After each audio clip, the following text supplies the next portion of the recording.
guys, di sini saya Nika Depuniasari untuk membahas tentang sesuatu. Saya emang basic jurusannya dari ilmu administrasi negara, tapi saya tertarik dengan topik-topik gender, topik-topik tentang keperempuanan, ataupun tentang budaya-budaya patriarki, ataupun pokoknya yang tentang gender gitu, perempuan, laki-laki, dan lain sebagainya, LGBT, gay, lesbi, itu saya suka tertarik bahas sesuatu. Tapi di sini saya mau membahas tentang budaya patriarki. Nah, waktu SMA, saya kan belum kenal apa itu sih budaya patriarki secara spesifik. Saya taunya kalau budaya patriarki itu adalah yang paling menderita adalah perempuan. Perempuan yang paling menderita, dia yang paling menjadi korban di budaya patriarki. Itu yang saya tahu. Tapi semenjak saya mulai masuk kuliah, mulai upgrade bacaan, mulai diskusi dengan teman-teman yang emang sesuai dengan pembahasan yang saya suka, saya jadi mulai terbuka lagi pikiran saya untuk melihat dari berbagai perspektif. Saya melihat dari perspektif ibu saya. Saya fokus ke ibu saya, bahwa ibu saya yang paling menderita ketika budaya patriarki itu dijalankan. Tapi ketika saya udah mulai banyak berdiskusi, udah menemukan berbagai referensi dari YouTube, dari teman saya, dari diskusi, dari dosen, saya mulai melihat bagaimana ayah, adik-adik saya yang laki-laki hidup dalam budaya patriarki.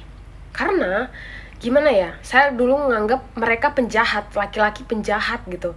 Tapi ketika saya udah mulai berpikiran terbuka, ternyata ayah saya juga korban, adik-adik saya juga korban gitu. Ketika perempuan mulai upgrade, yang paling merasa dirinya pecundang adalah laki-laki. Egonya disentuh karena sejak kecil dia dianggap pelopor, dia dianggap pemimpin, padahal mereka itu juga manusia, bisa mengeluh.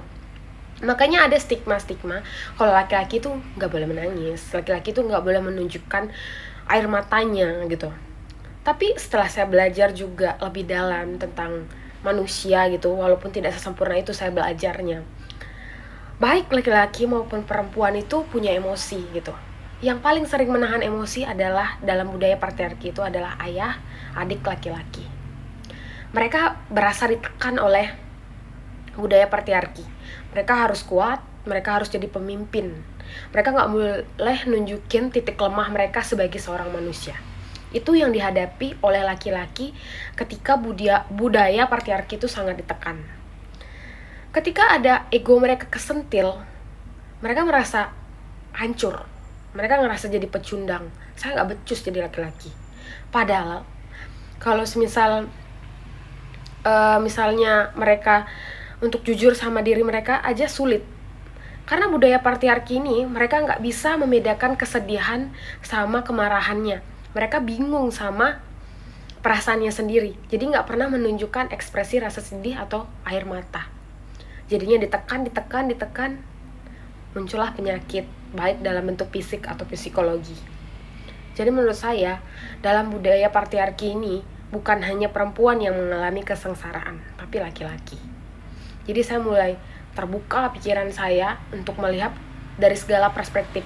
Apa penyebab budaya patriarki itu subur dan apa dampaknya bagi laki-laki dan perempuan. Jadi saya masih belajar dan saya menganalisa karena itu yang terjadi di lingkungan saya.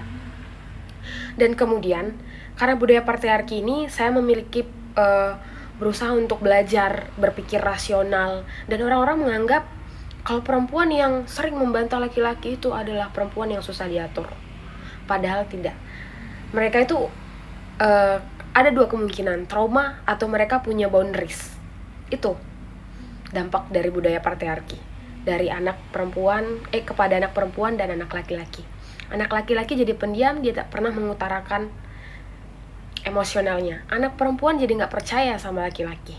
Jadi gitu ya, dari pelajaran yang saya dapat dari kuliah, dari hal-hal yang saya lihat, semoga teman-teman bisa menambahkan gitu dari pembahasan yang ini.